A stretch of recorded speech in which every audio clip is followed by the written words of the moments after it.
Mas, resumindo, o meu objetivo, reiterando, é organizar e deixar claro para vocês os fundamentos para a busca do conhecimento. Então, meu objetivo não é... Eu não tenho capacidade, ou não estou no momento de vida, ou não é a proposta, não é a minha ambição agora ser um mestre espiritual, um guia espiritual, ou um guia intelectual, um mestre intelectual, ou até mesmo um mestre moral. Eu procuro dar só o meu exemplo e deu. Mas eu tenho uma ambição de transferir os fundamentos da busca do conhecimento. Porque esses fundamentos foram perdidos na cultura atual.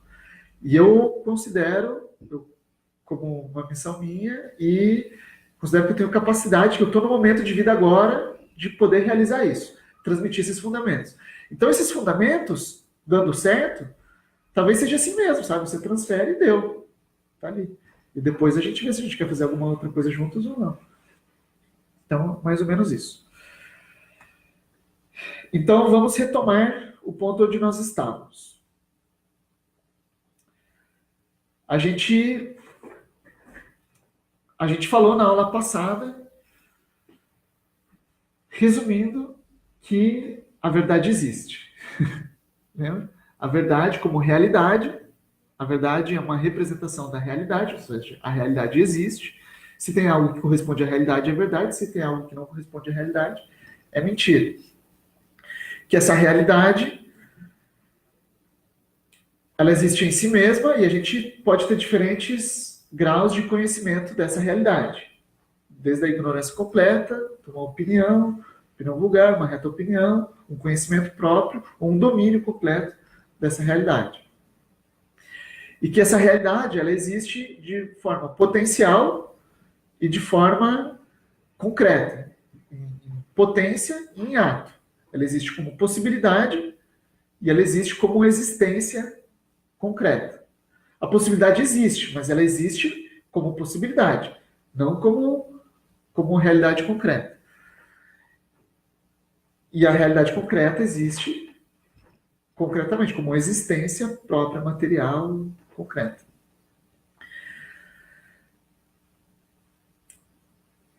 E no final disso tudo, a gente chegou no seguinte ponto. E para a gente transferir esse conhecimento,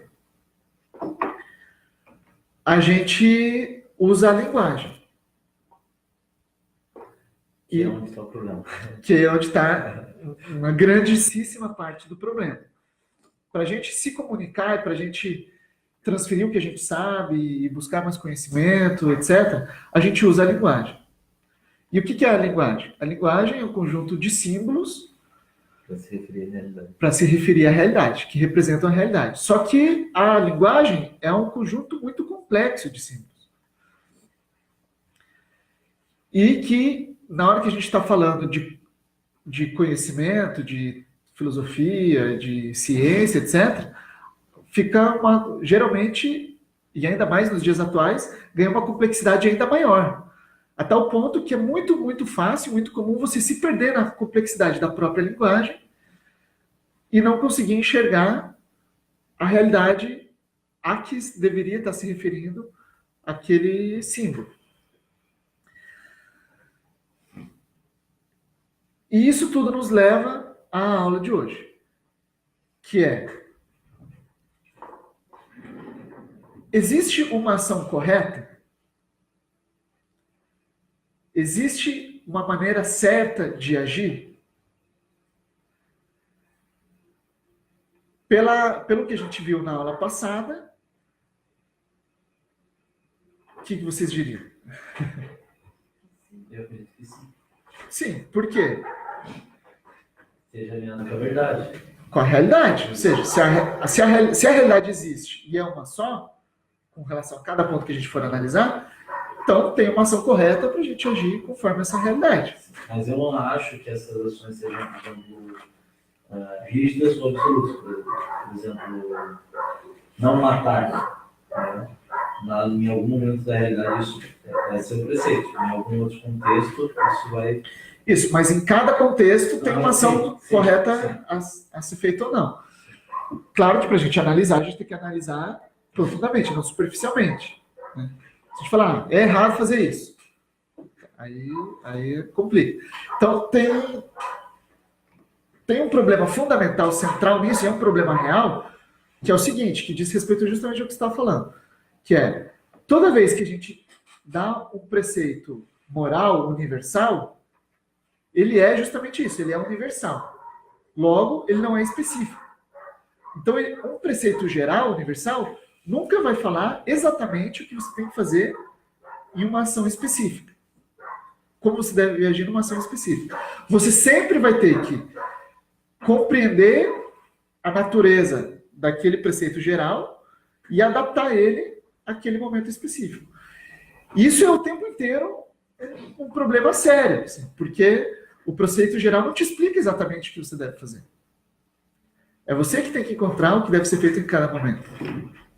Isso é um dilema constante e real. Bom, então, se existe uma forma certa de agir, uma maneira correta de agir, a questão que eu quero colocar para vocês é importante que o discurso seja coerente à linguagem, desculpa, que o discurso seja coerente à ação, que a linguagem seja coerente à ação? Sim. Por que sim?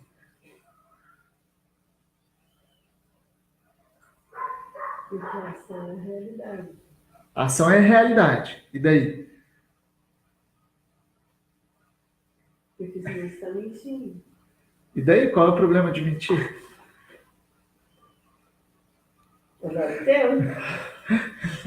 Então, aí, Que é feio. o que é feio, você não deve fazer isso. Senão gera uma confusão Uma confusão entre o quê? entre que a linguagem vai servir para apontar a realidade. Então a tua e a tua ação vai acabar sendo construída em cima disso. Então se houver uma confusão entre os dois, Não, mas imagine que a minha ação é correta, mas a minha linguagem é incorreta. Qual é o problema disso?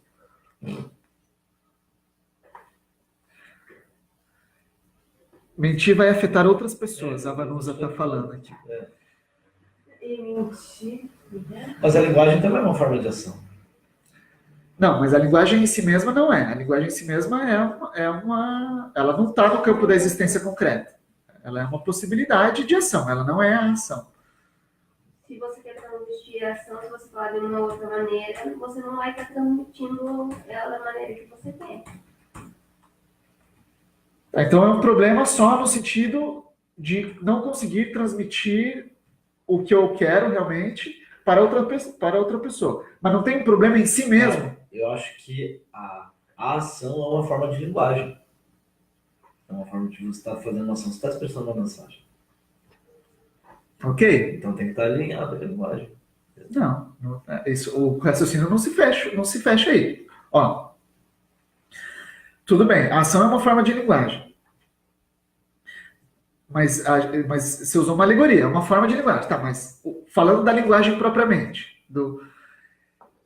Ação e linguagem. Como? Mas a linguagem não é uma forma de ação. A linguagem não é uma forma de ação. O que eu estou perguntando porque a gente acha, naturalmente, quando a gente vê um político corrupto, qualquer coisa do gênero, a gente acha um absurdo alguém ser incoerente com a própria fala. Uhum. Só que isso no meio intelectual, no meio moderno, contemporâneo, isso se tornou comum. Assim, as teorias elas são mais ou menos assim. Sabe? Elas têm uma vida própria, a linguagem ganhou uma vida própria, que ela tem sentido com ela mesma, que ela não tem necessidade de corresponder à realidade. E aí a pergunta que eu faço tá, mas por que a gente, para qualquer pessoa normal, você vê uma ação incoerente com o discurso, algo não entra, algo não desce. Mas assim, qual é o problema? Como que a gente consegue achar o fundamento do problema? A Ariadne está falando a mesma coisa, que a questão está da gente conseguir comunicar as ações certas. Pegar Perdão outras. pelo vacilo.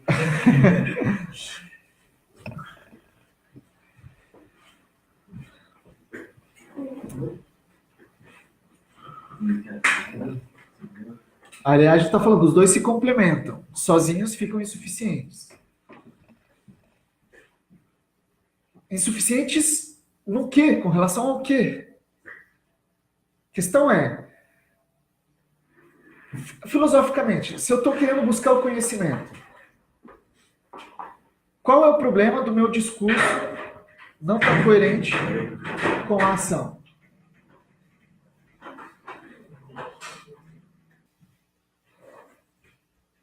Ele não vai alcançar o propósito.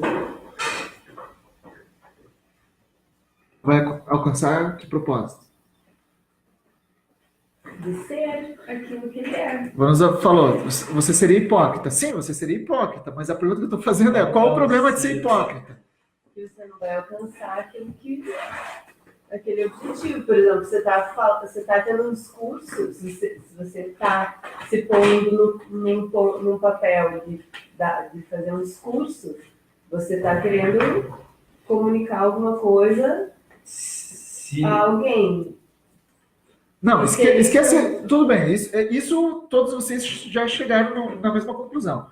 Que existe um problema no sentido de você conseguir comunicar o que você quer a outra pessoa.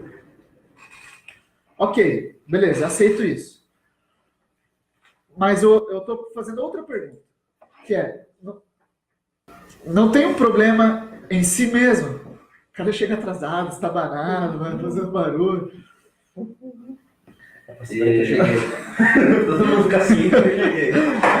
Eu acho que você está falando que a realidade é uma. A partir do momento que você começa a agir de uma forma e a sua linguagem pode para essa direção, você não está agindo de maneira uma, você está agindo de maneira de desacordo com a realidade, você está criando uma dualidade. Vai, aprofunda aí. Como assim? Você está criando uma dualidade com o quê? Como assim? Que não estaria de acordo com a realidade é uma. Realidade, beleza, a realidade existe. Tá. Agora, a sua ação está de acordo com a realidade, digamos. E a tua linguagem não, ou o oposto. Então você está criando uma dualidade que não está de acordo com a realidade que é uma. Tá, e Então, você está daí? criando uma ilusão. Não, mas qual que é o problema disso? Tem muita coisa legal nesse sentido. Por exemplo, qualquer filme que a gente veja. Não tem nada a ver com a realidade concreta, muitas vezes. Mas é uma ficção, beleza. Tá bom, tá lá a ficção, a gente curte ela, não tem problema nenhum. Não tem problema a gente criar coisas que não correspondam diretamente à realidade concreta. Ou tem? Qual que é o problema? A questão é, qual que é realmente o problema? Que daí você não alcança o seu objetivo. Que objetivo é esse? Eu não alcanço meu objetivo. A Vanusa está falando, como alguém vai confiar em alguém hipócrita? Ah, tudo bem, a pessoa não vai confiar em você. Então, a pergunta é essa, Vanusa. Por que a gente não confia numa pessoa hipócrita? Mas assim, a pergunta que eu estou querendo fazer é, esquece que tem uma segunda pessoa. Esquece que você está querendo transmitir uma coisa para alguém. Não tem um problema em si mesmo. Você sozinho ter um discurso e agir de maneira incoerente? Agir de maneira incoerente ao discurso que você está proferindo? Tem, porque se você não age de acordo com o seu discurso, quer dizer que você não acredita no seu discurso. Logo, para ele, não é verdade para você. Tá, por que você não acredita no discurso? Se você não acredita, se você acreditasse no discurso, você agiria de acordo com ele. Por quê? Porque se você acredita que o seu discurso é o modo correto de agir, se você não está agindo de acordo com ele, ou você está agindo por outros motivos, ou você não pensou tão a fundo assim como você realmente acredita no seu discurso. Tá, vamos tentar melhorar um pouquinho isso aí. O discurso é representação da realidade. Não necessariamente. Não, a função dele. Ah, sim, A sim. função dele é ser representação da realidade. Sim. O que é a realidade que está ao seu alcance? Realidade concreta, tudo bem, mas tudo é realidade concreta. Mas o que é a realidade que está ao seu alcance? É você mesmo. Ah, sim, É a tua existência Sim, própria. claro, porque você é o ponto de partida de tudo que você concorda. Então, se você é realidade, certo? E a função do discurso é representar a realidade. Então, se a tua ação não corresponde ao discurso, o discurso não corresponde à ação, sim, você está criando, beleza, mas a questão é, qual que é o problema disso? Que o discurso perde toda a função De discurso. de existência, ou seja, Ele deixa de ter o seu motivo de existir. deixa de ter o seu motivo de existir, justamente. Por quê? Porque o motivo de existência dele é representar a realidade. E se você faz uma coisa e o teu discurso faz outra, então ele não está representando a realidade. Virou uma ficção. Né? Então ele não é um discurso, ele serviria como curtição, assim, como ficção, exatamente. Mas em termos de busca de conhecimento, Não é nada coerente. aí ele já perdeu Não, todo o sentido. na verdade, o problema da hipocrisia é que quando você está buscando o conhecimento, você quer ser o mais coerente possível com a realidade. Então, você foca no conhecimento. Exatamente. O ponto é esse. Quando você busca o conhecimento, você quer o conhecimento. Né? Que é o conhecimento do quê? Da realidade. Então, na hora que você está proferindo um discurso que não corresponde à realidade, Você não está buscando conhecimento. você não está. Você está cumprindo com aquilo que você quer. Mas o ponto aqui é a gente fazer o pensamento inverso. Que é, suponha que o teu discurso é verdadeiro, mas a tua ação não corresponde ao discurso. Então, qual que é o problema disso? É verdadeiro no sentido de que é uma possibilidade real. Ou seja, por exemplo, digamos, nós devemos falar a verdade a maioria das vezes. A maioria do tempo. Né? Vamos supor que isso é uma possibilidade essa aqui. Que isso corresponde à realidade. Mas você não fala a verdade a maioria do tempo. Qual que é o problema disso em termos de busca de conhecimento? Que a tua ação é realidade concreta. Qual que é a vantagem da realidade concreta? De que ela é uma possibilidade atestada, verificada. Ou seja, se você age, você é a ação viva, a prova viva da tua tese. Entende? O discurso, ele nunca vai poder transcender o patamar de possibilidade. O discurso vai ser sempre, como muito, uma possibilidade que pode realmente existir. E ele pode até ser menos do que isso. Ele pode ser uma possibilidade falsa. Esse é o ápice do discurso. Exatamente. Quando o discurso cumpriu com excelência sua função, ele está representando fielmente uma possibilidade. Ou uma possibilidade que já existe, ou uma possibilidade que pode realmente existir. O discurso nunca vai conseguir passar disso. Porém, uma ação pode ser uma única ação. Você pode ter milhões de discursos, de livros, e pode ter uma única ação. Os milhões de discursos, eles não conseguem atestar o que uma ação atesta. Porque a ação é existência concreta, realizada, verificada, atestada, chancelada. É uma possibilidade real de existência. Porque ela existiu. Então ela está verificada. Tem como Então, você você a ação está acima da linguagem. Infinitamente. A ação é discurso. É discurso feito prático. Exatamente. Em outras palavras, né, é possibilidade feita realidade, feita ato. É potência feito ato. Potência feita ato. Então,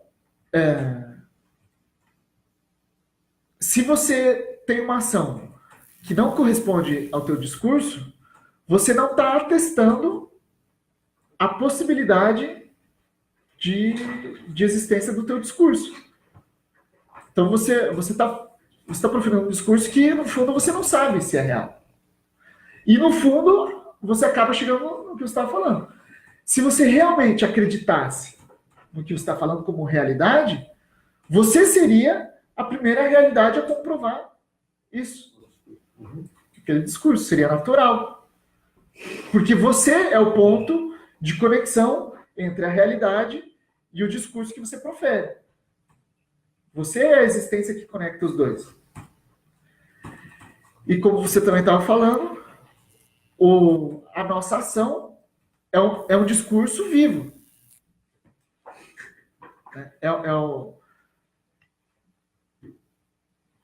É a própria existência de qualquer possibilidade que a gente poderia conceber intelectualmente. Ali ela se torna real, se torna prática.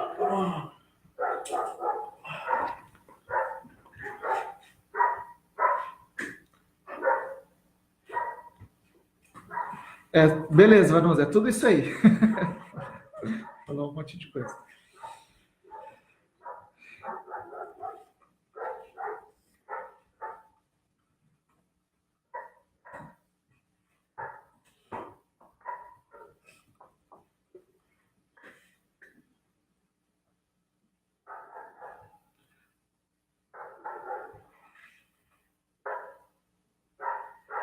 Então, e tem mais um agravante que é o seguinte: a pessoa que profere um discurso diferente da realidade, ela comprova uma coisa também, que ela não tem capacidade de percepção da realidade. Concorda? Lembram que o que a gente falou? Que quando a gente constrói conhecimento, o que é o conhecimento? Retomando, o que é o conhecimento? É percepção da realidade. Percepção do que é. Conhecer é perceber o que é. Certo? Só que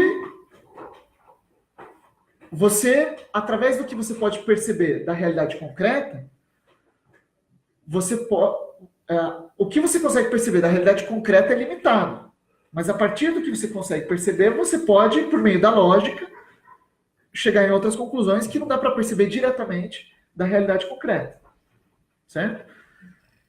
Então, e aí nesse momento você tem a capacidade de proferir um discurso muito mais concatenado, denso. Você pode preferir uma grande tese que parte de algumas premissas da realidade, mas depois é só uma sequência lógica de raciocínio.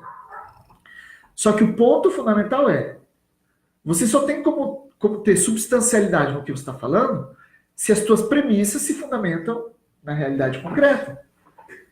Se você parte de uma premissa que foi inventada, então, por melhor concatenação de ideias que tem a sequência lógica, ela é um castelo que você construiu numa areia movediça. Não tem como, ela vai cair rapidinho. Não tem como. Se você parte de uma premissa real, que você conseguiu perceber da realidade, você ainda pode falhar na lógica subsequente. Mas você tem chance de acertar. Agora, se você parte de uma premissa falsa, de uma premissa que na realidade, você com certeza vai falhar, por melhor acuidade de raciocínio que você tem. E o que uma pessoa incoerente com o próprio discurso revela na sua ação? Que ela não tem capacidade básica de percepção da realidade. Percebe? Porque se ela não consegue nem sequer perceber a incoerência entre a própria ação, que é a existência concreta, verificada, que é a realidade concreta, e o discurso dela, o que ela vai conseguir perceber de outras coisas? Se ela não está percebendo a realidade que está mais próxima dela mesma. Por isso que a gente tem que tomar muito cuidado com uma pessoa que não segue em absoluto o próprio discurso. E, na sua opinião, cara, esse tipo de pessoas, o ideal é você se afastar delas, você tentar mudar elas? Nenhuma mudança acontece Sem no fundo de fora para dentro. Né? Então, você não vai conseguir impor a mudança à pessoa. Agora, a pessoa pode querer mudar. Né? E você pode ajudar ela de alguma forma, apontando as incoerências, etc. Mas a cada dia que passa, a minha experiência me mostra que o que tem a ser feito é muito pouco. Porque a pessoa que é realmente incoerente com o próprio discurso, ela tem ela tem uma cegueira, ela tem uma deficiência moral e intelectual de base, de fundamento. Um potencial cortado, limitado, né? Que não consegue nessa vida, talvez, além perceber a realidade. Não é que ela não tenha o potencial, né? Então, eu sempre acredito no potencial das pessoas. Eu geralmente acredito muito mais no potencial das pessoas do que elas mesmas. Assim. Mas a experiência me mostra que, mesmo assim, no final, eu fico com o sentimento assim, putz, ela tinha potencial, ela tem potencial, mas ela está escolhendo não desenvolver esse potencial. Ou seja, o potencial está lá, a potência, a possibilidade dela ter uma existência coerente continua existindo. Só que, muitas vezes, a maioria das vezes, a pessoa que é incoerente mesmo, na ação e no discurso, ela abre mão da inteligência dela, ela abre mão do caráter dela, e isso impede com que ela consiga enxergar as coisas como são. Ela confunde o tempo inteiro isso que a gente estava falando. Ela se apega ao discurso como realidade. E esquece que a realidade é o que existe. Cara, mas isso acontece o tempo inteiro. O tempo inteiro. Nossa sociedade está submersa nisso. O tempo inteiro. Por isso que é difícil você encontrar pessoas coerentes entre ação e... Não, eu vejo até mesmo por mim mesmo. Acho que até hoje, mas o quanto eu era e ainda sou e preciso alinhar muito mais. É que assim, tem uma incoerência que é natural. Que é uma limitação nossa mesmo, assim. Que é disso que a gente estava falando na aula anterior, daquilo que você gostaria de ser e daquilo que você realmente é. E você está vindo a ser, você está nesse processo. Uhum. Então, é muito simples resolver isso. É só você ser sincero sobre a sua própria limitação, que é a definição de humildade. Você ter a definição de dicionário, quer dizer, né? Você ter consciência das suas próprias limitações. Então, é muito simples assim, eu gostaria de ser tal coisa, eu estou caminhando para isso, estou buscando isso, e nesse momento estou conseguindo ser isso. Aí, beleza, isso, ok, te liberta a inteligência para conseguir perceber as coisas como são. Agora, no momento que você começa a se apegar mais àquilo que você gostaria de ser do que aquilo que você realmente é nesse instante agora, putz, cara, aí você não enxerga mais as coisas como elas realmente são. E aí, Claudinei, tudo bem? O que eu vejo é que existe também uma grande cobrança do que a pessoa quer que você seja. Então, assim, dentro até disso que o André falou, que eu sinto muito isso na minha vida. Minhas limitações, do que eu gostaria de ser, mas, assim, sei de onde eu saí, né? Mas às vezes o que você gostaria de ser não é realmente o que você gostaria de ser, mas é o que as outras pessoas querem que você seja. Não é nesse sentido. É no sentido de que eu sei o que eu gostaria de ser, eu sei o quanto é suficiente para mim, entendeu? Mas a expectativa que as pessoas jogam em você, porque elas acham que você tem que ser aquilo que é uma idealização delas, entendeu? Então, é isso que eu tô falando. Então, é isso. As pessoas... Por causa desse potencial, vamos dizer. As pessoas enxergam em você um grande potencial. Aí ela quer que você seja tal, entendeu? Mas calma, eu ainda não sou, e eu tenho o meu tempo. Agora, o que eu estou fazendo é mais voltado a isso, né? Porque a gente precisa escolher algumas coisas. Você não consegue fazer todas as coisas. Eu gostaria de fazer muitas coisas. Mas eu consigo fazer hoje poucas. E você aceita isso, tudo bem. Só que aí as outras pessoas jogam uma expectativa em cima do que elas gostariam que você fosse. E assim, eu sinto que, para mim, é uma luta, assim, eu tenho que ficar mostrando que eu estou bem, né?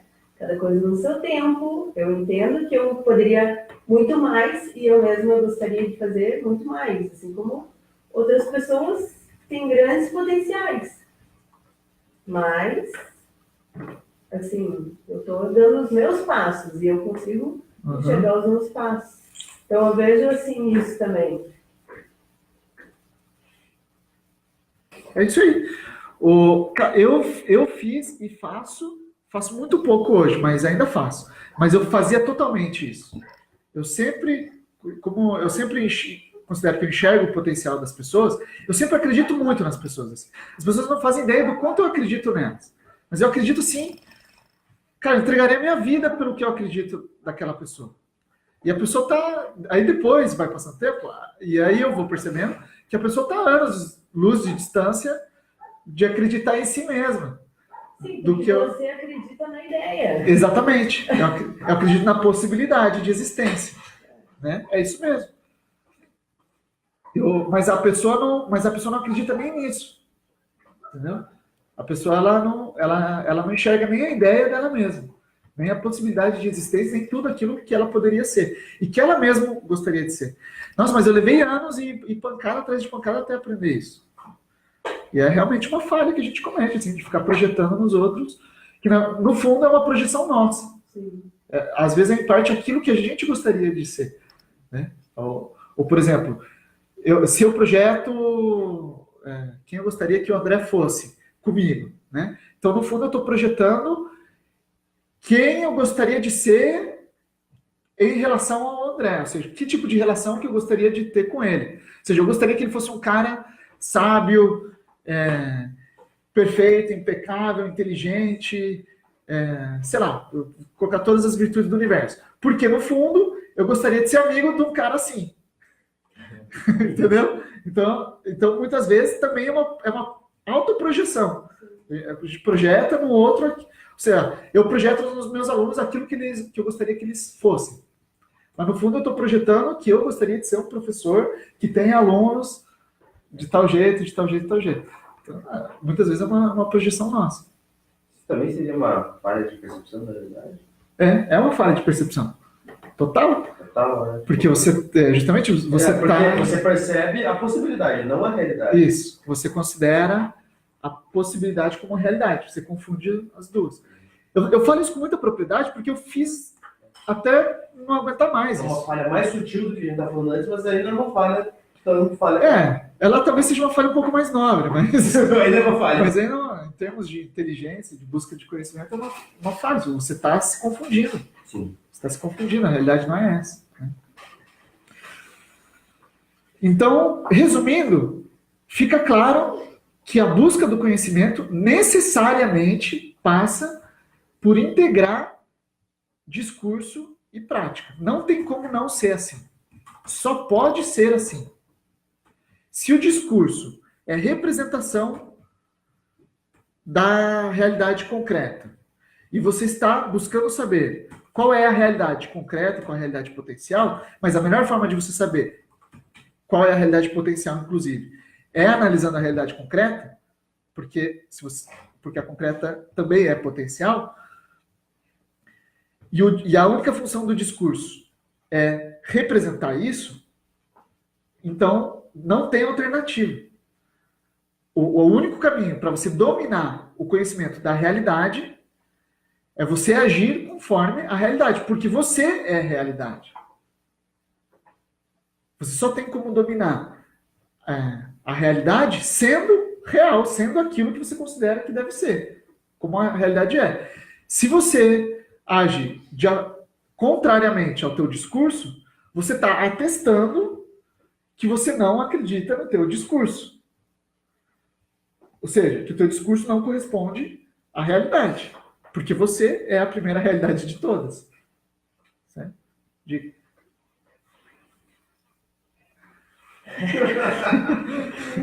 Não, eu ia falar de um livro que eu tô lendo, que é mais. Ah, tá. Que eu ia falar assim, que justamente essa projeção que você faz dos talentos, por exemplo, da pessoa, ela é prejudicial.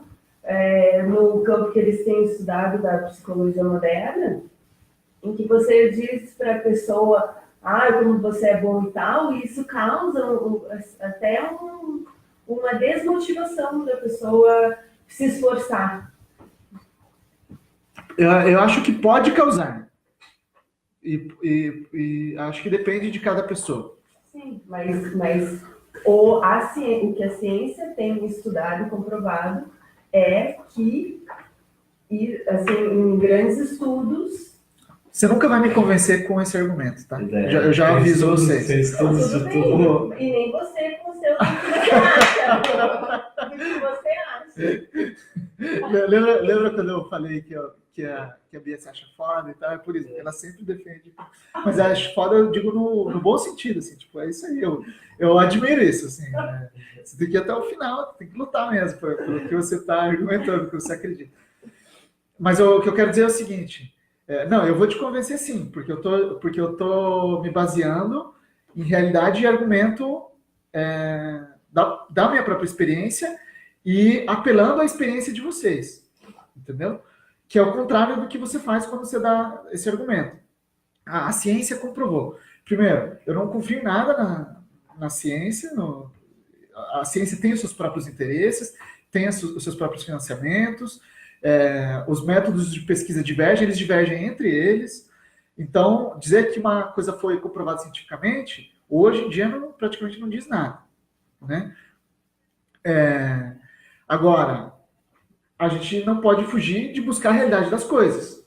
E aí, como que a gente faz isso? Exatamente do jeito que a gente está fazendo nas aulas. Então, como que a gente se convence? A partir da percepção da realidade. E aí, a percepção da realidade, sim, está ao teu alcance. Você busca perceber a partir da tua própria vida. E a gente vai comparando essas percepções. E a partir delas, a gente vai tirando conclusões, e aí daí a gente vai tirando os nossos raciocínios. Mas sobre o ponto que você falou, eu acho que realmente pode ser prejudicial. Mas depende... Cara, eu fiz tanto isso, sim, sabe? E no final eu descobri que cada pessoa é uma pessoa, assim. Sabe? O jeito que eu fui formado, por exemplo, cara, eu sei que eu evoluí, que eu me desenvolvi muito porque eu levei muita bordoada. Eu apanhei muito, assim, em termos morais, em termos...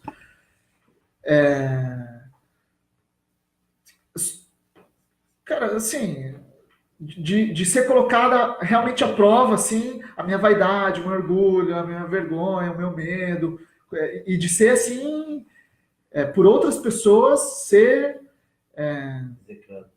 Não execrável, não chegou a esse ponto, mas um pouco assim, de longe, mas não nesse ponto.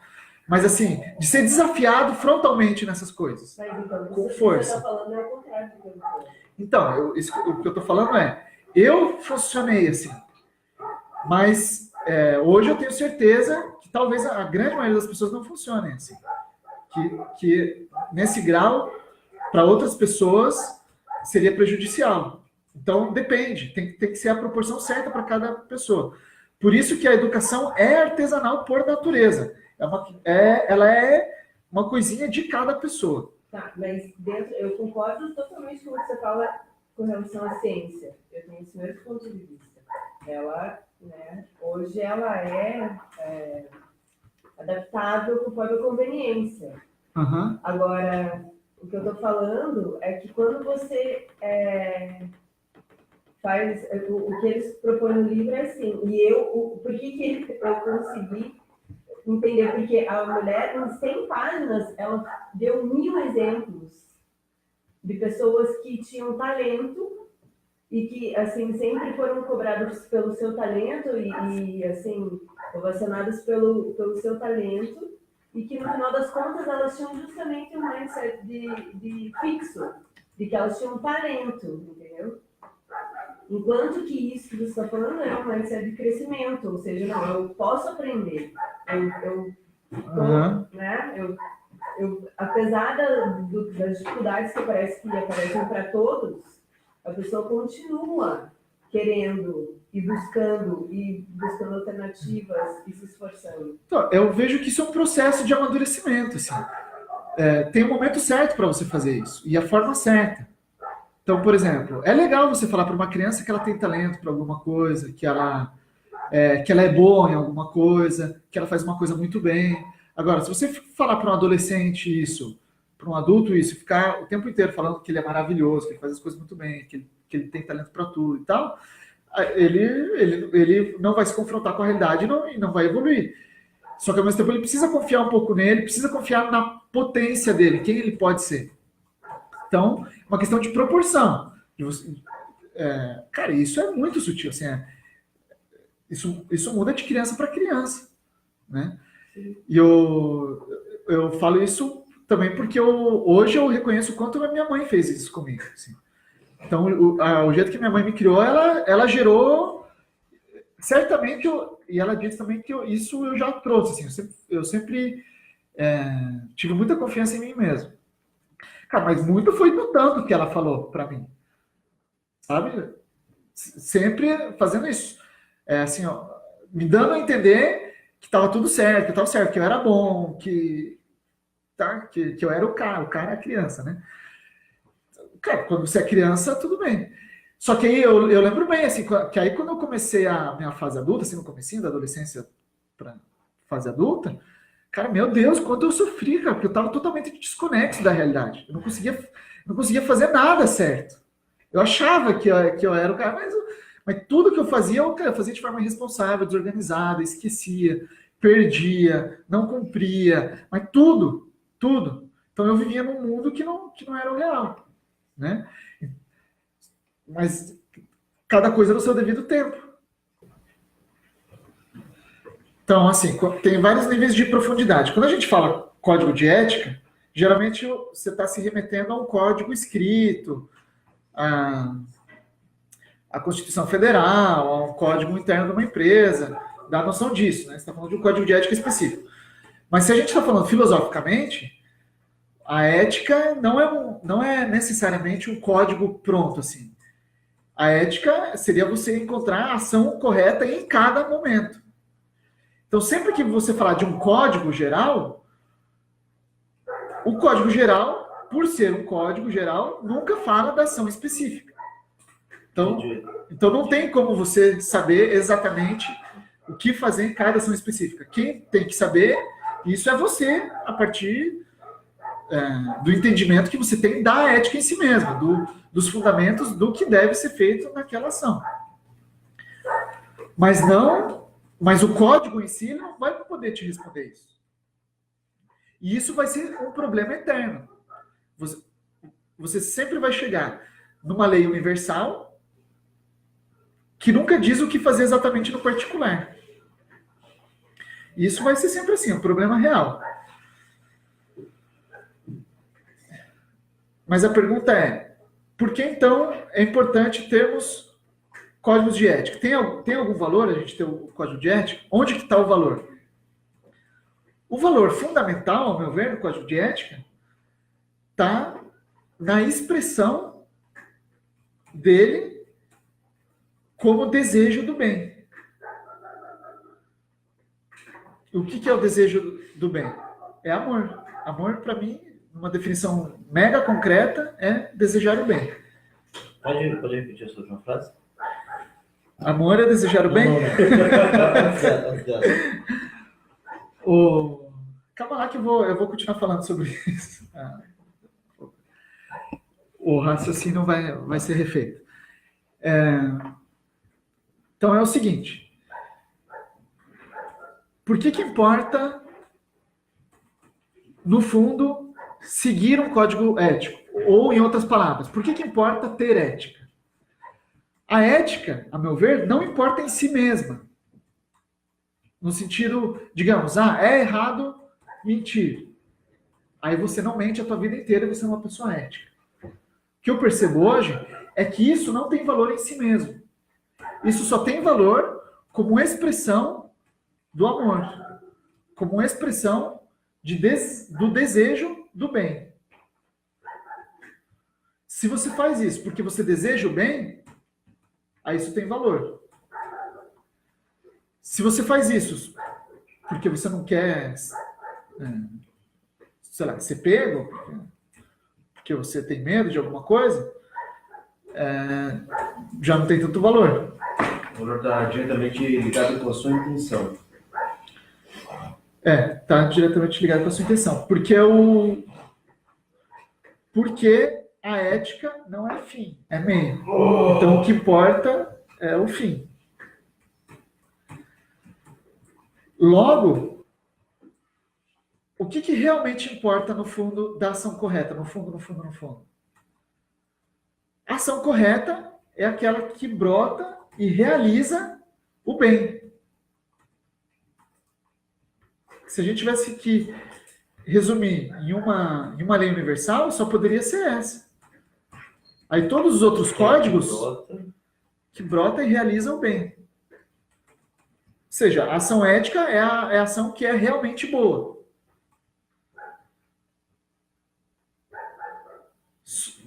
Só isso que poderia ser o código universal. Todos os outros códigos que venham depois, você deve fazer isso, você não deve fazer isso, etc., eles vêm como desdobramento, como consequência desse desejo de fazer o bem. Só que aí é que tá, você vai fazer esse código, mas pode ser que em algum momento não se encaixe. Né? Não matarás. Cara, não dá, tem algum momento que talvez você tenha que matar. Mas a questão é fazer o bem ou não? A questão é por trás. Se você deseja efetivamente o bem, se você busca efetivamente o bem, qual ação deve ser feita nesse caso? Então, o fundamento da ética é o amor. O que fundamenta a existência da ética é o amor. E o amor não no sentido místico, intocado, que não dá para entender concretamente o que ele é na prática. É falando na prática. O que é o amor na prática? Concretamente, desejar o bem. Se você ama outra pessoa, você deseja o bem de outra pessoa. Se você ama a si mesmo, você deseja o seu próprio bem. E aí a excelência da ética, que é a excelência do amor, é a tua capacidade de colocar o bem das outras pessoas acima do teu próprio. Não é de não desejar o teu bem. Você deseja o teu bem também, ou seja, você ama a si próprio também.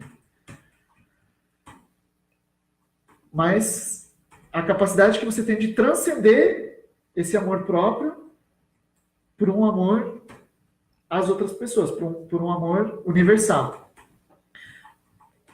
Por um amor que se realiza no outro. Né? E isso você só testa, você só verifica nos momentos de necessidade, né? Na hora que realmente é necessário colocar o bem do outro acima do teu. Até então parece que você ama todo mundo. Eu vou aproveitar, já que a gente está nesse tema, eu vou adicionar aqui a reflexão que eu estava te falando, né? Que tem tudo a ver com isso. Então, sintetizando aqui, a parte importante é a ética só tem sentido como fruto do ato de amar. De desejar o bem e de realizar o bem. E uma pessoa ética tem valor quando a sua ética integra isso a ponto dela ser ética porque ela deseja realmente o bem das outras pessoas. E no fundo, as pessoas éticas que são éticas a vida inteira são isso. Porque ninguém é ético a vida inteira sem amar outra pessoa. Sem querer o bem das outras pessoas. Senão você é antiético, incoerente, você não está nem aí para as outras pessoas. Você pode ser ético pontualmente sem desejar o bem das outras pessoas. Mas se você é ético sempre, se você quer realmente ser ético, naturalmente você acaba naturalmente, isso tende a ser uma expressão do amor que você tem para as outras pessoas. E aí, falando mais sobre o amor, né? Então, segundo Sócrates, Platão, no banquete, tem esses 3 tipos de amor. O amor de Eros, o amor de filia e o amor de ágape.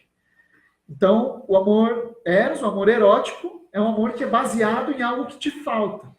Então, você ama alguém a partir daquilo que te falta. Isso é o amor erótico. O amor de ágape, você é um amor total, absoluto. Então, você é amar a todos, amar a humanidade. E o amor de filia é o amor fraterno, é o amor da amizade. Tem uma diferença fundamental aí, assim, talvez um pouco mais sutil, que é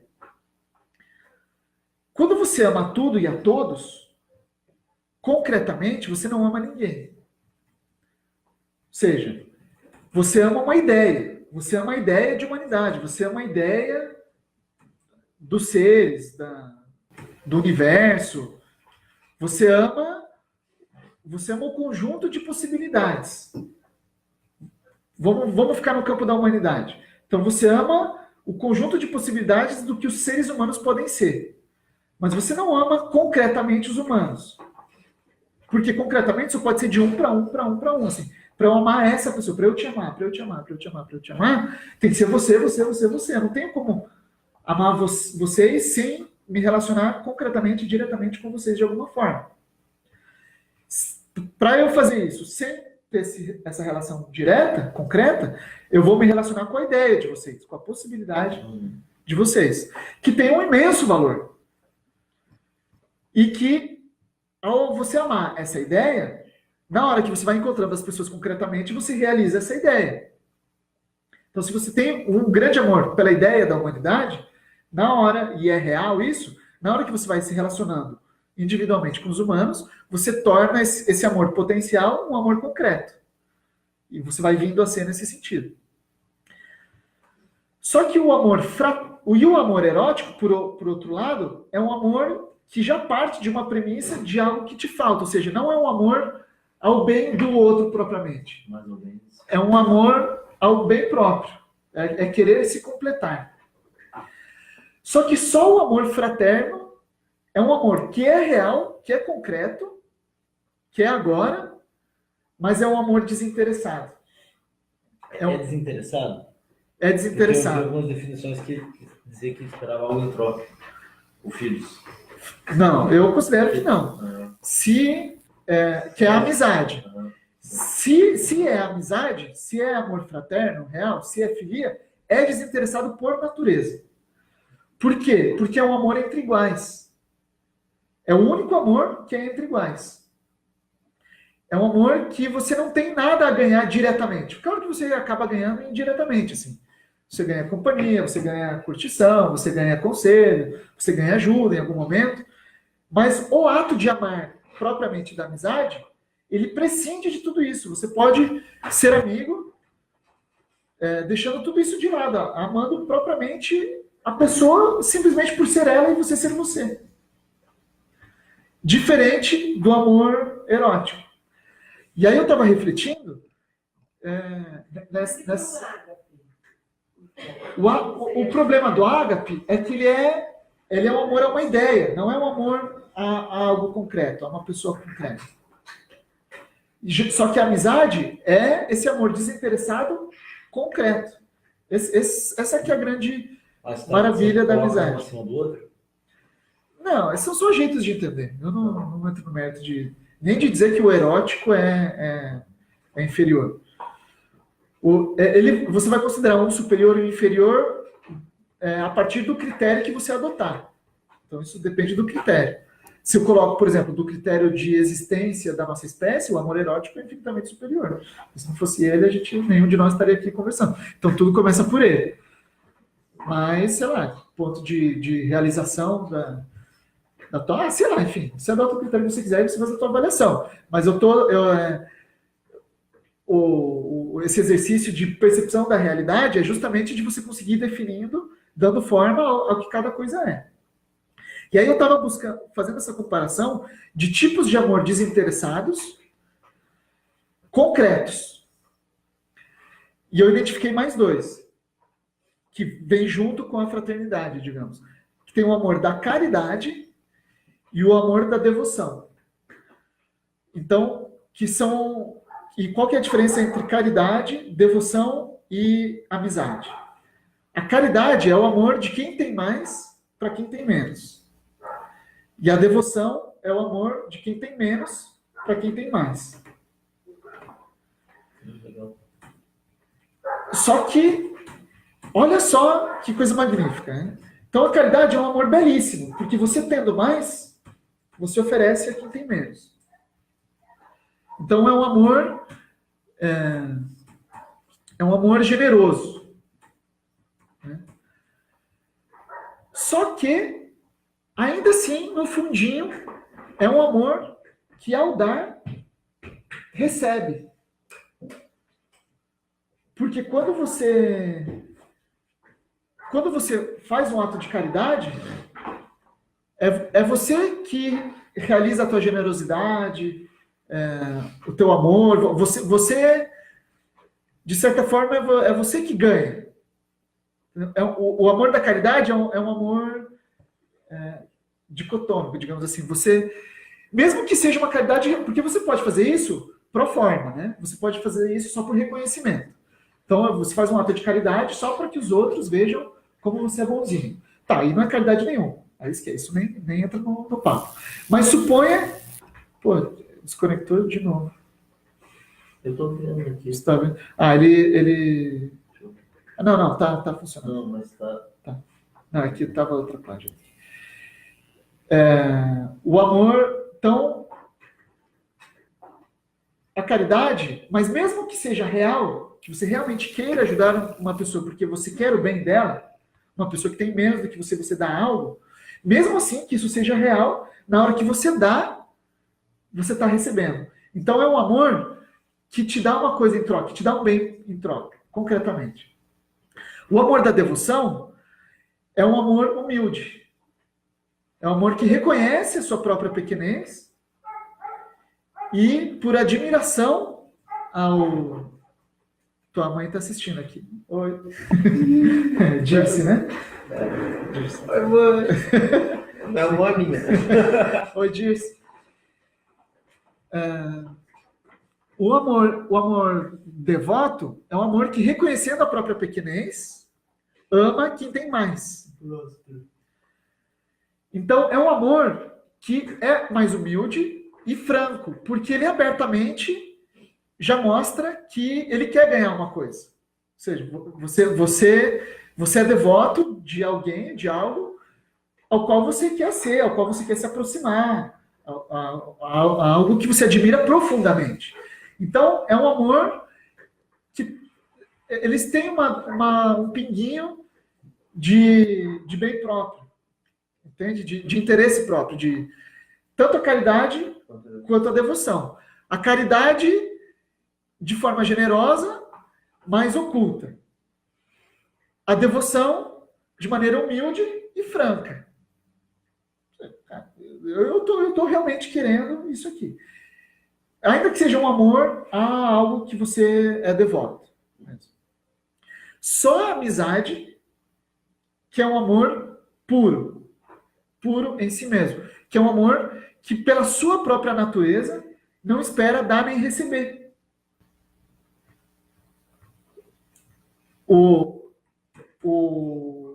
Por isso que a amizade é tão profunda. De certa forma, é um amor mais pobre, porque ele não dá nem recebe. Ele é um amor assim... Ele é pobre, sabe? Ele é só o que é. São só duas pessoas que são amigos. Assim, não tem uma coisa a mais, uma coisa... Só que a beleza dele está nisso. Mas a caridade, ela não pode necessariamente não ter essa vontade oculta de receber algo? É que não é só uma questão de vontade, é uma questão do que acontece. você realmente acaba ganhando algo em troca. Eu não vejo ainda. Eu não vejo ainda o que pode ser esse algo que eu preciso dizer. É o bem-estar. Você ganha bem-estar, satisfação. Porque uma pessoa que faz um ato de caridade porque realmente quer, é porque ela realmente acredita que esse ato deva ser feito. Então, no momento que ela faz, ela se realiza. Então ela adquire um bem próprio inevitavelmente. É da natureza da caridade beneficiar quem o realiza. Entendeu? O ato da amizade não. Sim. A amizade ela é pobre, ela é pura em si mesma. E ela tem essa beleza. Tem alguns atos de generosidade que a pessoa faz de forma totalmente anônima e nem. Não, aí você só excluiu o reconhecimento. Mas e o teu reconhecimento para com você mesmo? O seu bem-estar, né? Sua realização pela fiz um ato de verdade. E isso, que fique claro, não estou desmerecendo em absoluto a caridade ou a devoção. Só estou ressaltando a beleza pobre da amizade. E você acha possível cultivar um sentimento de amizade com todas as pessoas que você encontra? Então, vamos resgatar algumas definições filosóficas de amizade. Aristóteles diz que a amizade só acontece entre os iguais em virtude. Amizade só acontece entre os iguais em virtude. São Tomás de Aquino diz que amizade é amar as mesmas coisas e rejeitar as mesmas coisas. E, curiosamente, amar as mesmas coisas e rejeitar as mesmas coisas. É outra forma de dizer que é ser igual em virtude. Ou seja, se você ama o bem, se você ama a verdade, se você ama a justiça, se você ama a beleza, e você rejeita a maldade, a injustiça, etc., você vai ter amigos assim. Então seria muito difícil, até mesmo impossível, você ter um 100% de amizade com alguém. É que eu não diria que é 100% de amizade com alguém, mas é difícil ter real amizade com muitas pessoas. Não, mas porque sempre vai ter uma distopia entre você e outra pessoa. Sim, mas eu acho que essas definições não dizem que não é pontualmente assim. Você vai ser exatamente. Não é gostar de basquete, gostar de. Você é amigo de quem tá no Corinthians, né? Sabe, não é amar nesse sentido. É amar no sentido profundo. Né? E mesma coisa igual em virtude, né? Não é habilidades. Não é. Eu sou amigo de quem sabe escrever como eu, de quem sabe ler como eu, de quem sabe fazer conta como eu. Não, é virtude, é caráter, né? Valores. Então, o que define a amizade é a proximidade de caráter e de valores que você tem com os teus amigos. A pergunta é, não é assim? Veja se os teus amigos mesmo não é assim.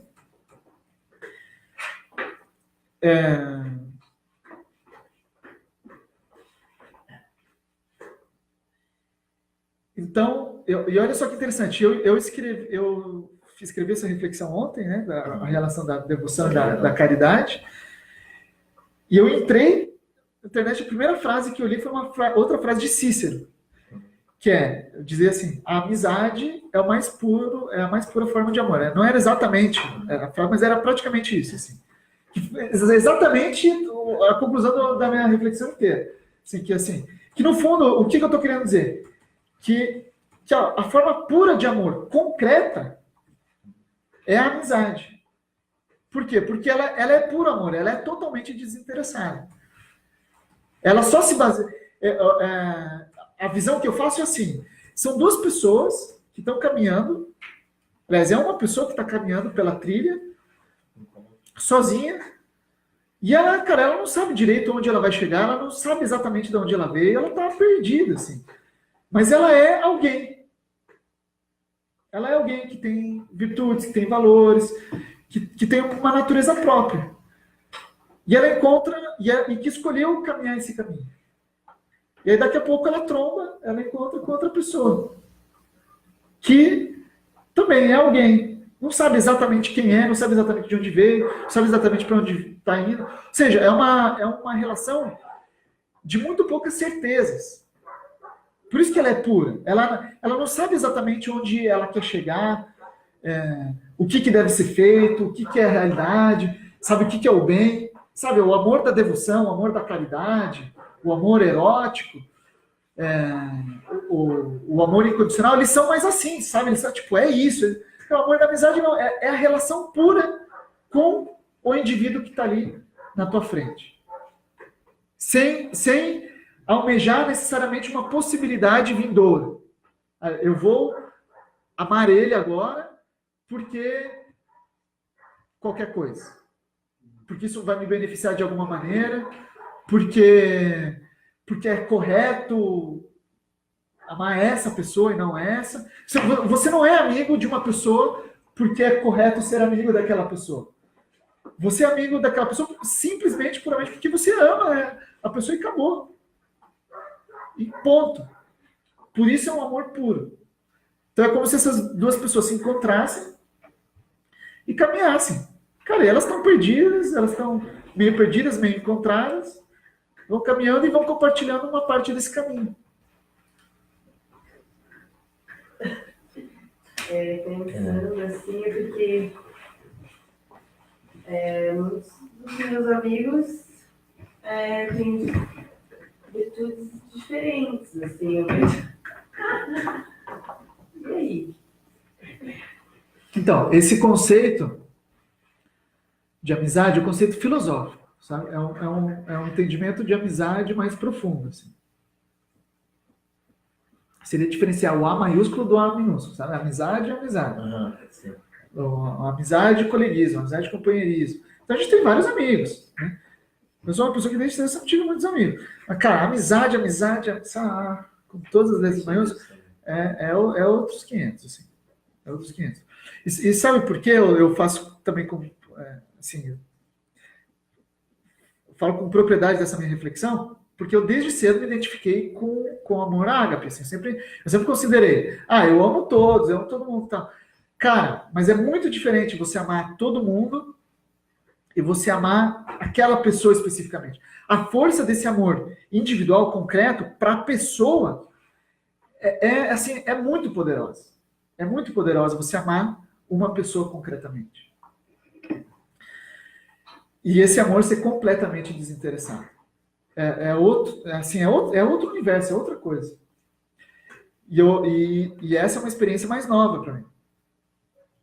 Então, é diferente, sabe? Você amar a ideia da humanidade, você amar a humanidade concretamente, ou seja, o ser humano, o ser humano, o ser humano, o ser humano. Porque a ideia sempre vai ser universal, mas a existência concreta sempre é individual. Ó, a Ariadne falou aqui.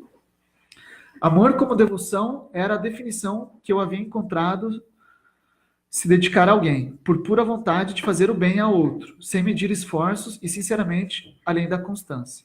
Mas a amizade é uma troca, existe recebimento. A amizade é um apoio mútuo. Existe uma troca, mas é uma troca natural, desinteressada. Ela vai acontecer como consequência, não como finalidade.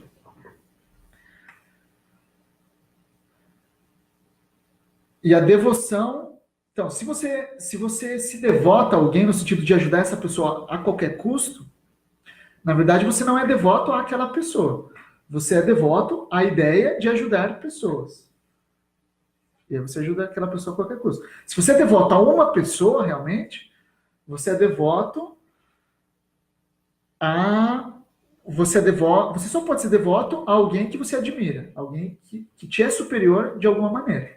Nem que o que você queira seja que o sucesso daquela pessoa. Dependendo se você devoto a uma pessoa, seria você é devoto a algo também, do mesmo jeito.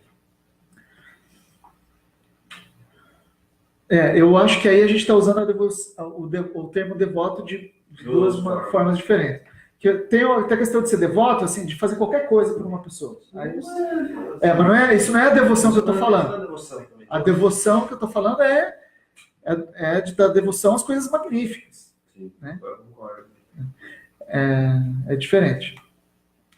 Bem, então, Então, retomando, o amor é o fundamento das ações. E é importante trazer isso a mais concreto, que é o que é o amor? É desejar o bem. É desejar, mas no sentido, o desejar, a palavra desejar no sentido profundo, né? Ou seja, realmente querer profundamente o bem de outra pessoa. Bem, então a gente chega na seguinte conclusão. Nós existimos, certo? Nós estamos na realidade. O fato de nós existirmos impacta na vida de outras pessoas. E nós desejamos o bem de outras pessoas. Ah, por que nós desejamos o bem de outra pessoa? Não tem porquê. Esse é o primeiro fundamento. É dele que vem os outros porquês. É daí que começa. É um fato que é o primeiro fundamento, o fundamento primordial. É o amor em si mesmo. É por que você ama? Por que você ama? Cara, não tem porquê. Você ama. Em outras palavras, por que você deseja o bem de outras pessoas? Porque você deseja. Você pode estar mais consciente disso ou menos consciente disso. Pode ser que você não ame as outras pessoas concretamente. Pode ser, realmente. Você não se importe com as outras pessoas. No meu entendimento, todo ser humano tem esse potencial, tem essa possibilidade. Mas muitas vezes não consegue realizar isso, concretamente. Mas o fato é, você existir impacta na vida das outras pessoas. Influencia a vida de outras pessoas. Quer você queira, quer não. E você, naturalmente, deseja o bem de outras pessoas. Logo, qual é a conclusão necessária? As tuas ações devem ser da melhor forma possível para que se realize o bem das outras pessoas. Se é isso que você deseja.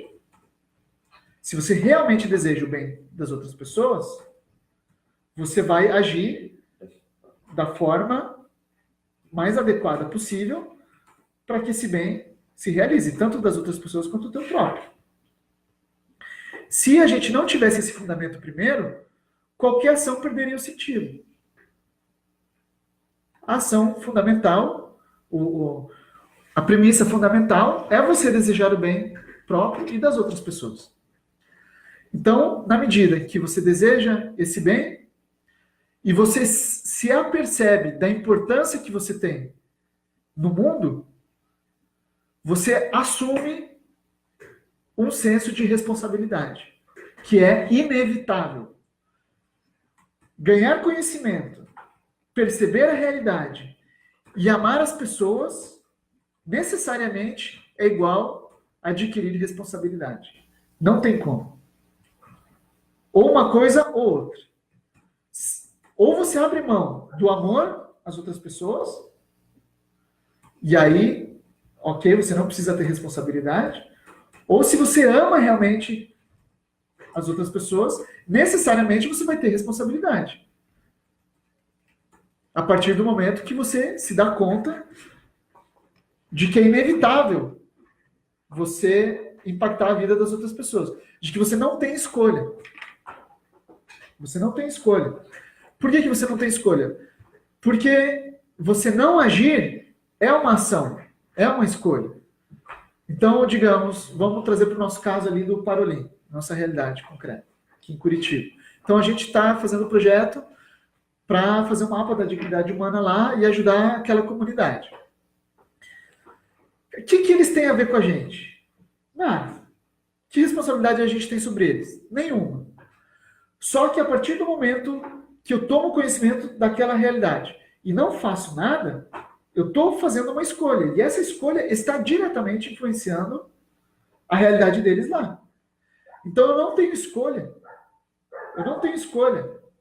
A minha escolha, qualquer coisa que eu faça é influenciar a vida das outras pessoas.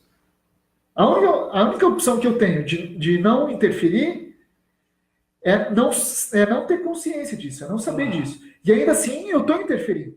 Só que eu estou interferindo sem saber. Mas como eu não sei, eu abro mão da responsabilidade que eu tenho sobre isso, porque eu não tenho consciência sobre isso. Aí realmente eu não posso fazer nada. Mas a partir do momento que eu tomo consciência de alguma coisa, isso se torna uma obrigação, porque você adquire o poder de escolha sobre aquilo. Quando você não tem consciência sobre aquilo, você não tem o poder de escolha. Na hora que você se ligou de alguma coisa, você tem poder de escolha, logo você tem responsabilidade. E fazer ou não fazer é fazer alguma coisa, é tomar alguma ação. Por isso que um código de conduta, no fundo, assim, para valer, ele vai delinear a fundo ações que interfiram violentamente na vida de outras pessoas para o bem. Para fazer o bem. Ou seja, um código de conduta real, assim, no osso, assim, no fundo, não é uma coisa assim do tipo não fazer mal às outras pessoas, não interferir, sabe? Não é uma coisa passiva. É uma coisa completamente ativa. Porque você não fazer já é fazer alguma coisa. Então é a tua obrigação, é a tua responsabilidade fazer algo. E você tem que fazer tudo que tiver ao teu alcance, com a maior coerência possível, para que esse algo seja o maior bem possível. Que seja com responsabilidade, com coerência, com consistência, com prudência. Ou seja, não é sair tocando o terror que nem um louco. Talvez signifique você se preparar durante anos para fazer alguma coisa boa. Mas ainda assim é fazer. É fazer o que você considera que é o melhor possível, que está ao teu alcance fazer. Mas, por natureza, não vai ser uma coisa passiva. Tem que ser algo ativo, algo para valer.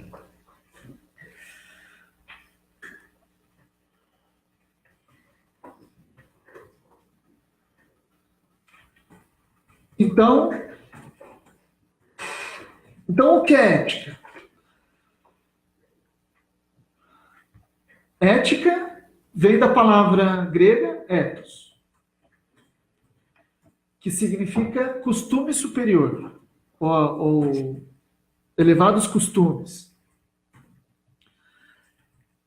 Costume, o que é? É uma coisa que você faz sempre, que você faz habitualmente, que você faz cotidianamente. Então, o que seria a ética? A ética de tornar a tua ação mais cotidiana o mais elevada possível, o mais coerente possível, o mais responsável possível, o mais superior possível.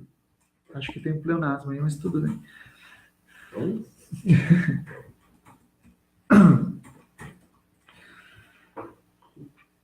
Então, não é a definição atual que se dá de ética.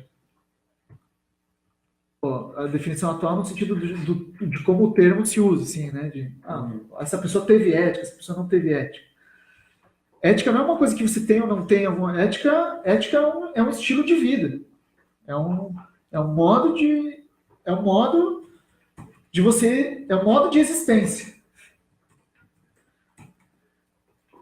É como você tornar a tua existência o mais benéfica possível. Isso é ética. É a ciência dos elevados costumes. Então, aqui é importante a gente diferenciar dois tipos fundamentais de ética. Que é uma ética temporal, que é relativa a códigos e valores temporais, e uma ética atemporal, que é relativa a códigos e valores universais. Então, como que a gente faz essa separação e como que a gente identifica isso? Isso é fundamental a gente ter de forma clara. Muito simples. O que é correto e não é correto fazer hoje, localmente? Seja no nosso país, seja na nossa cidade, seja na nossa família, seja em outro país, seja no nosso momento histórico. Algo que traga malefícios ao outro. Não. Agora eu estou fazendo a pergunta superficialmente. O que se considera que é correto fazer ou não fazer hoje? O que a sociedade considera que é correto ou não correto fazer hoje? Por exemplo, você sair pelado na rua hoje, aqui e agora, é incorreto. Certo? É um atentado ao pudor. Você pode ir preso. Você fazer isso numa praia de nudismo é correto. Você dar pancadas nas pessoas. É incorreto fazer isso no ambiente que a gente está agora. Mas se você entrar no dojo de artes marciais, é correto. É coerente. E seria incorreto até não fazer isso. Você fugir de uma briga. Hoje em dia é correto.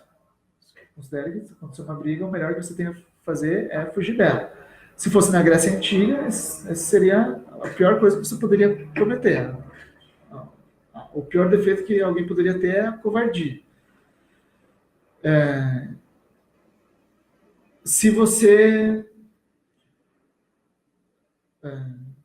ganhar dinheiro, por exemplo, acumular riqueza, hoje em dia é correto. Para muitos católicos de outras épocas, era incorreto. Você ter excessivamente riqueza te tiraria do reino dos céus. Ou seja, são valores temporais, que estão restritos ao tempo e ao espaço. Se você, segundo dizem, né? Nunca tive no Japão, mas já vi várias pessoas falarem. Então, se você arrota no final de uma refeição no Japão, então isso é correto. Você está demonstrando respeito. Se você faz isso no Brasil, isso é incorreto. Você está demonstrando desrespeito. Então, tem um valor que muda, mas tem valor que permanece. Então, tem a ética temporal, essa que está restrita ao tempo e ao espaço. Que é muito fácil de você ver com relação ao jeito que a gente veste, os costumes, as coisas mais costumeiras, assim, né? E a pergunta, então, tá, o que é a ética atemporal? Porque aí que vai aí que vai residir essa forma universal de ética, esse valor Que é o que nos interessa a fundo na filosofia. Então, onde que a gente identifica a ética atemporal? A gente identifica a ética atemporal nesses valores que geram esses costumes, que geram essas regras. Então, no exemplo do Japão, qual é o valor por detrás de você arrotar e qual é o valor por detrás de você não arrotar no Brasil quando você termina uma refeição? Qual? É o respeito, porque o respeito. O respeito. Então, o valor universal é o respeito. Então, essa é uma ética temporal. O respeito é atemporal. Ou seja, em qualquer lugar do tempo ou do espaço, de hoje, de amanhã, a tendência natural é que as pessoas desejem respeito. O respeito é um valor que nos guia, nos orienta, nos norteia e o qual a gente aprecia. Ou seja, o respeito significa bem. O respeito leva ao bem das outras pessoas e ao nosso próprio.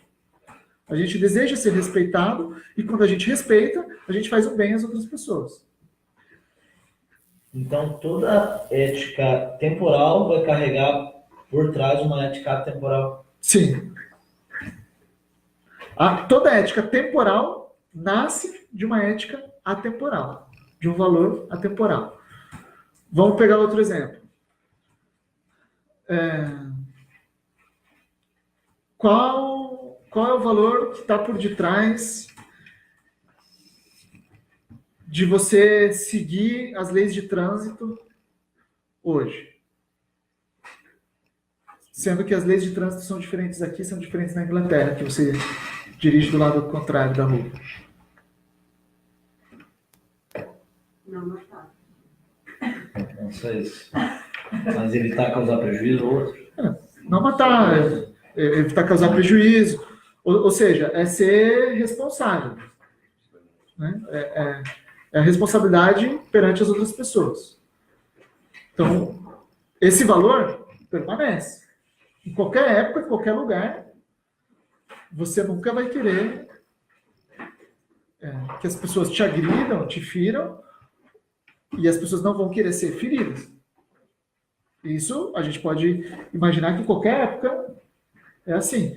Você não imagina uma tribo antiga lá onde as pessoas desejavam passar assim que uma desse tapa na cara da outra.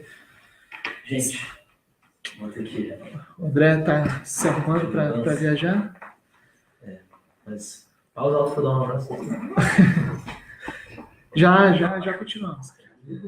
Estamos quase no final já.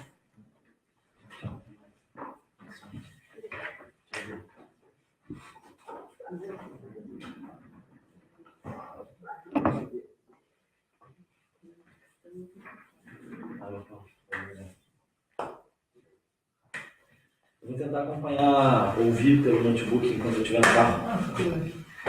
Valeu, boa viagem, sucesso na empreitada. Claro. Vamos conversar essa semana. Se precisar de ajuda em Curitiba, Tá bom, valeu. estaremos à Precisar de um disposição. pouso, de vez em quando. Prazer. Valeu. Tchau, tchau. Tchau. Então você não imagina uma tribo antiga que gostasse de se agredir mutuamente do nada. Talvez até tenha existido, mas se existiu isso, é porque nessa ação eles buscavam refletir outro valor, se eles consideravam que isso era correto. Talvez eles buscassem refletir, que nem a gente fazia nas artes marciais de vez em quando, né? Que era correto, digamos, era lícito você dar um soco em alguém de vez em quando, ou derrubar, ou dar um chute. Por quê? Qual que era o valor por trás? Atenção, autoaprimoramento, etc.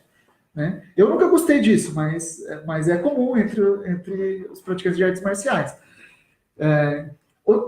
O fato é, sempre tem um valor por trás, que está sendo expresso de uma forma ou de outra.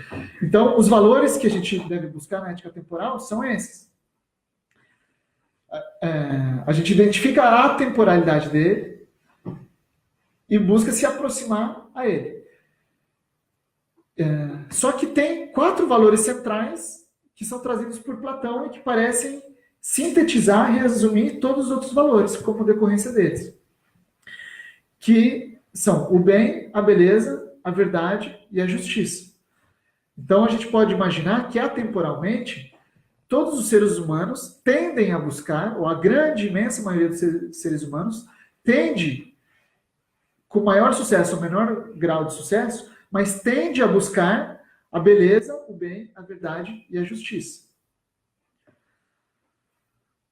Logo, a ética é agir conforme o bem, a beleza, a verdade e a justiça.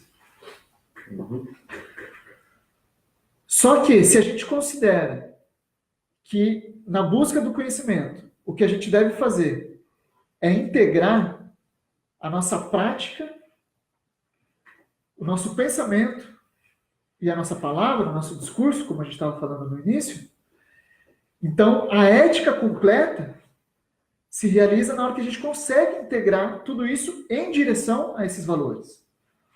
Ou seja, para sintetizar em uma frase, ética seria pensar, falar e agir conforme o que é bom, belo, justo e verdadeiro. Aí tem uma definição bem sólida para nos orientar. É você integrar entre você discurso e ação, linguagem e realização e ação, só que isso direcionado a esses valores universais. A todos esses valores, respeito, paciência, coragem, virtudes, são virtudes, que tem no seu cerne esses 4 valores fundamentais. Bem, beleza, justiça e verdade. E aí, então, se torna fundamental a gente definir o que é isso, o que é bem, o que é beleza, o que é justiça, o que é verdade. E aí, isso é tarefa da filosofia. Minha mãe está aí. Oi, mãe. Alguma pergunta? Vai pensando aí na pergunta. Eu vou ler aqui. O Leonardo diz: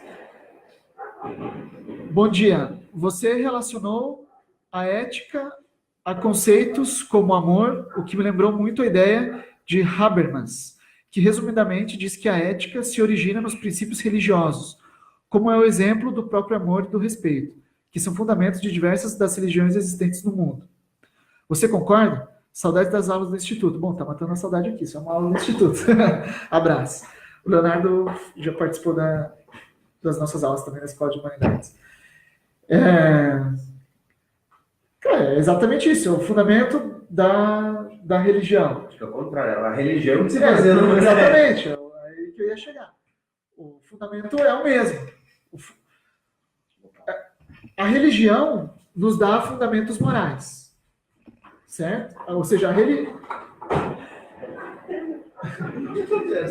religião nos diz a forma de agir. Mas ela nos diz a forma de agir no quê? Baseado no amor. O fundamento primeiro é o amor. Né? Então, é exatamente a mesma coisa. Só que você não precisa necessariamente da organização institucional da religião para seguir os princípios da ética e os princípios do amor. Do amor, fundamento do amor. O fundamento do amor é o fundamento primeiro. Ele vem antes de tudo. Depois vem religião, depois vem ética, depois vem moral e tudo o resto. Respeito à vida, a Angela Nardelli. Sobre o que a gente estava falando antes. Né? Uma pergunta? A gente pode dialogar um pouquinho agora.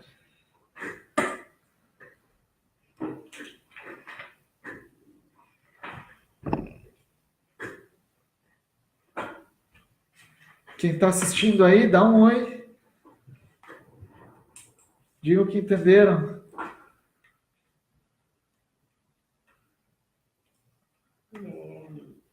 Eu queria dizer que agora fudeu. Agora fudeu tudo. Eu sempre fico feliz ao ouvir isso depois das aulas. Significa que está funcionando. Ele vem com essa que quando a gente ganha o conhecimento é assumir responsabilidade, né? Então. Mas aí. Esse problema é bem claro, porque você descobriu que algo existe, você precisa interagir com aquele algo, sabe? Você já interagia antes de saber que ele existe ou não. Agora você tem o poder de escolha que a gente falou, então agora você tem a decisão de falar, vou fazer alguma coisa, não vou fazer nada. Mas para mim isso é 100% natural. A questão está no fundamento do amor. Né? Se você tomou consciência de alguma coisa e não tá fazendo nada, ou nada que promova o bem disso que você tomou consciência, então você não ama essa coisa tanto assim. Você não deseja tanto bem assim. Tudo bem. Agora, se você tomou consciência e você ama, você deseja realmente o bem disso, cara, é responsabilidade tua agir. Não tem outra. Não tem outra.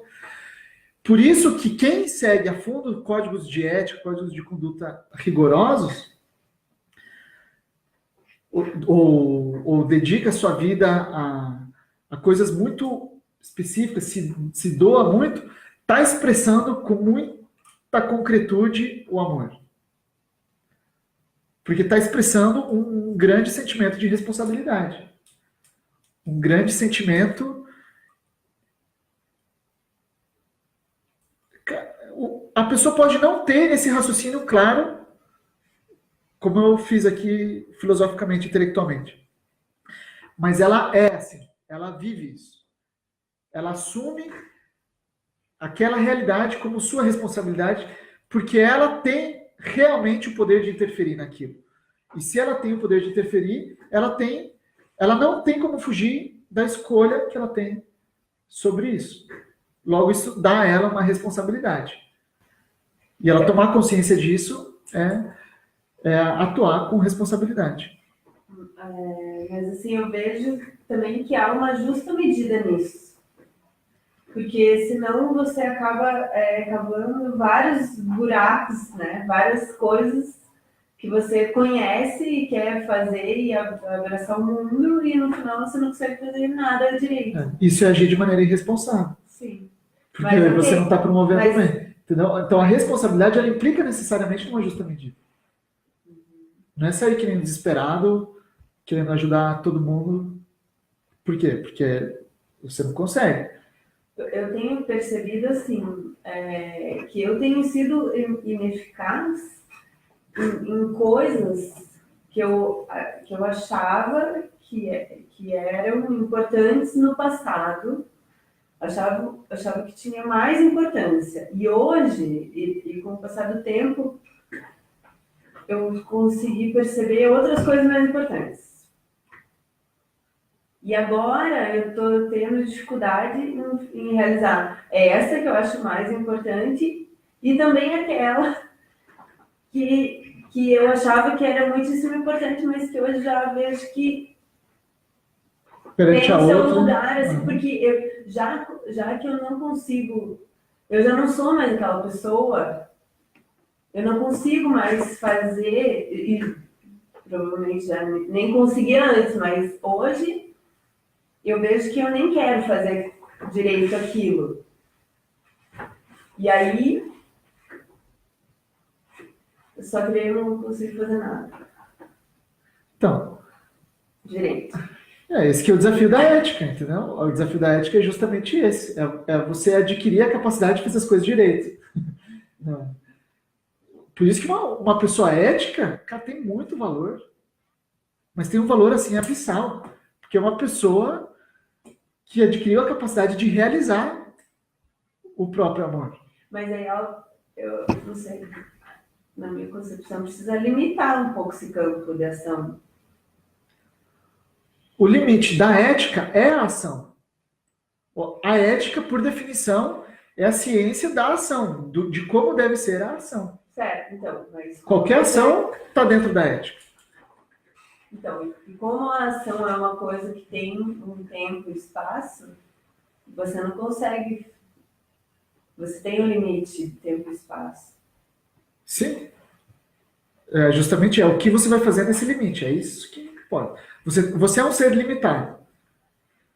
O que você vai fazer nesse limite? Ética. Ética é a ciência que vai te responder isso. É isso aí. Ó, minha mãe está falando aqui que seria interessante que ideias de mais autores fossem expostas e que ela gosta muito da relação de amor com responsabilidade. Na verdade, esclareço aqui que a proposta desse curso especificamente é dar os fundamentos baseados, são fundamentos clássicos. Então, a base é declaradamente Platão e Aristóteles. Eventualmente, a gente faz alguma relação com algum outro autor, mas não é a proposta. A proposta aqui é só dar os fundamentos relacionados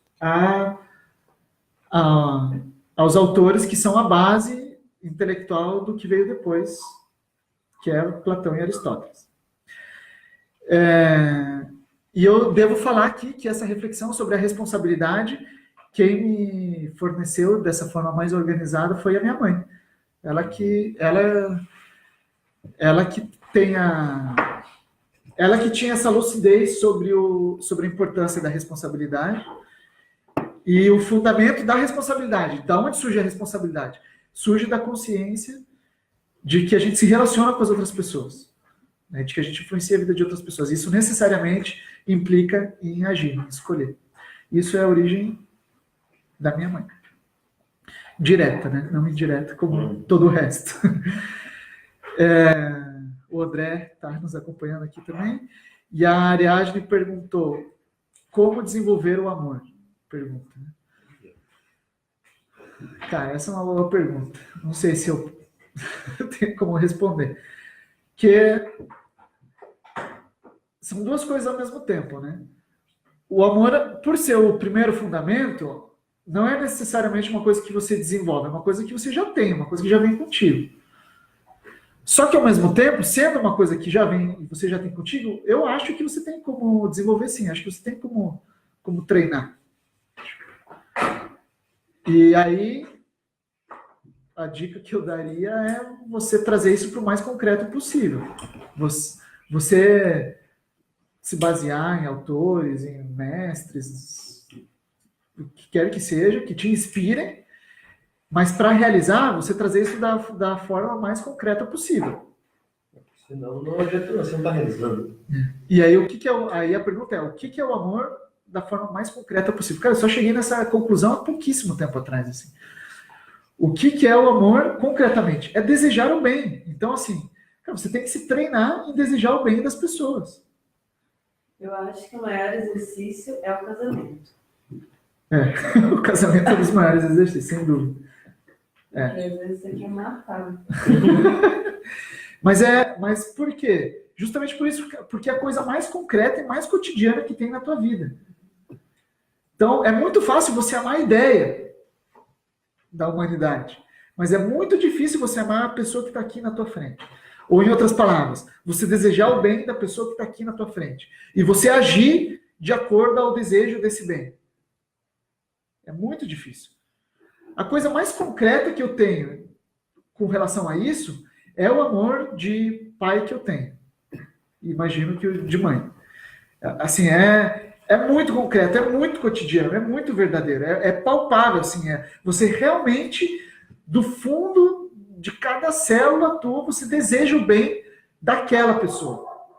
Então é um amor muito verdadeiro concretamente.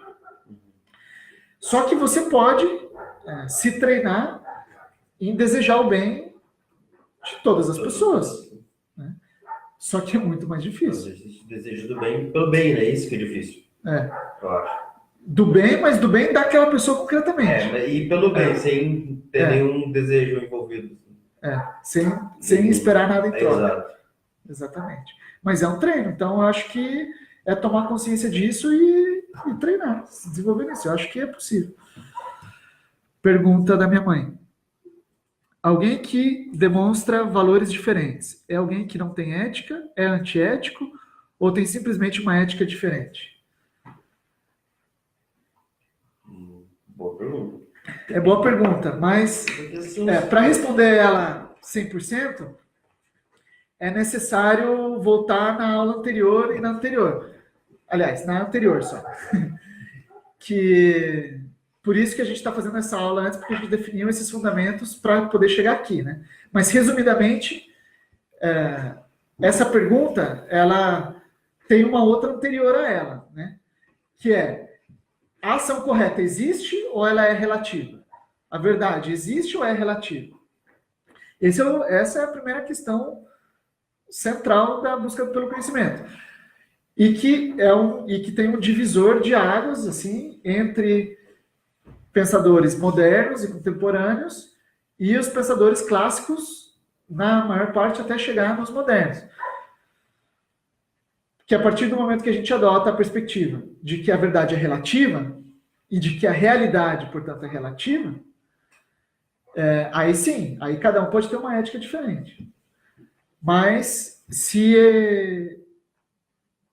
a gente parte do princípio de que a realidade é uma só, porque a gente existe em uma mesma realidade, que é uma realidade, não duas, então ela não é relativa. Isso não quer dizer que cada um de nós saiba exatamente como é essa realidade. A gente pode saber melhor ou pior como é essa realidade. A gente pode estar certo sobre essa realidade ou se enganar sobre essa realidade. E isso nos leva ao campo de estar certo ou se enganar a respeito de se uma ação é correta ou incorreta. Então, no fundo, em última instância, a pessoa vai estar sendo ou ética ou antiética. Não tem como... Isso não é relativo. Ou a pessoa é ética mesmo, ou ela é antiética mesmo. Os valores da ética atemporal, que a gente estava falando, não são relativos. Eles são absolutos, ou seja, é o que é. Né? Então, uma pessoa corajosa é uma pessoa corajosa. Isso não é relativo. Uma pessoa paciente é uma pessoa paciente. Uma pessoa verdadeira é uma pessoa verdadeira. E se ela é realmente uma pessoa verdadeira ou não, o que vai dizer é a realidade da existência dela. O jeito que ela vive na vida dela. Se ela realmente for uma pessoa verdadeira, então ela realmente é uma pessoa verdadeira. Simples assim. Agora, essa ética que pode variar, de um ter uma ética diferente ou outro ter uma ética diferente, o que pode variar é a ética temporal. Como varia a ética de um país para o outro, de um lugar para o outro, de uma família para outra, de uma época para outra. Mas essa não é a ética atemporal a qual nos interessa com relação aos valores fundamentais do conhecimento, da realidade, que nos vão desdobrar quais são as ações corretas que a gente deve seguir. Se a gente for seguir o próprio conceito que foi posto na aula, se a pessoa está seguindo a ética temporal, ela também está seguindo a ética temporal. Ela não é antiética. Não necessariamente. Ó, você pode seguir uma ética temporal e essa ética temporal ser antiética. Ou seja, pode ter um valor... Mas então pode... ela não está relacionada a um valor temporal, como a gente tinha dito na aula. Nesse caso não. Aí ela, digamos, ela seria uma falsa ética temporal, né? Mas assim, concretamente falando, no dia a dia, tem códigos, tem leis, etc., que são imorais, que são antiéticas. E você pode seguir essa lei e você está sendo antiético. Mas ela não está em relação nenhuma com nada temporal. Nenhuma... Ela não é uma expressão de um valor temporal.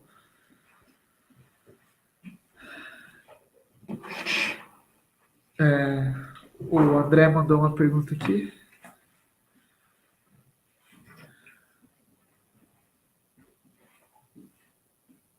Vamos ouvir a pergunta do André. Aqui é muita tecnologia. Quanto a essa pergunta da Ariadne, de como desenvolver o amor, realmente, o amor já é algo que você carrega, mas que tá limitado, como se tivesse represado, né? Como se fosse um diamante bruto que pode ser lapidado. E como você disse, ele pode ser treinado a partir de várias maneiras. Tem algumas práticas bem interessantes que são no sentido de você, por exemplo, você trazer alguma figura, alguma situação que faça brotar esse sentimento de amor. Como você lembrar de alguma situação doce de sua infância, de alguém que você ama muito, ou olhar para alguma situação de grande sofrimento de alguém que te comove e permitir que essa compaixão brote, que esse sentimento do amor aflore e você esteja sentindo ele plenamente. E aí, então, com esse sentimento aflorado, você vai trazendo outras situações que a princípio não te brotariam, não faziam esse amor aflorescer, e vai estendendo esse sentimento a elas, vai associando esse sentimento a elas. É uma forma de estender o amor. Sensacional, é isso aí. Tem mais uma. Novamente, trazendo a atenção para a questão do amor ágape, se você for ver, tentar definir o amor ágape, você vai bater em questões como respeito, tolerância, paciência, benevolência, e você vê que isso são mais comportamentos do que sentimentos. Portanto, muitas vezes o amor ele pode ser treinado de maneira comportamental. Esse é um negócio interessante da gente avaliar, que o amor, ele é ação também, né? O ato de amar é um ato, é fazer. Né? Então você treina fazendo mesmo. Amar é o verbo de fazer. Então tá, mais alguma pergunta? Então vamos encerrar por aqui. Obrigado a todos que acompanharam, obrigado a vocês. E seguimos no próximo sábado.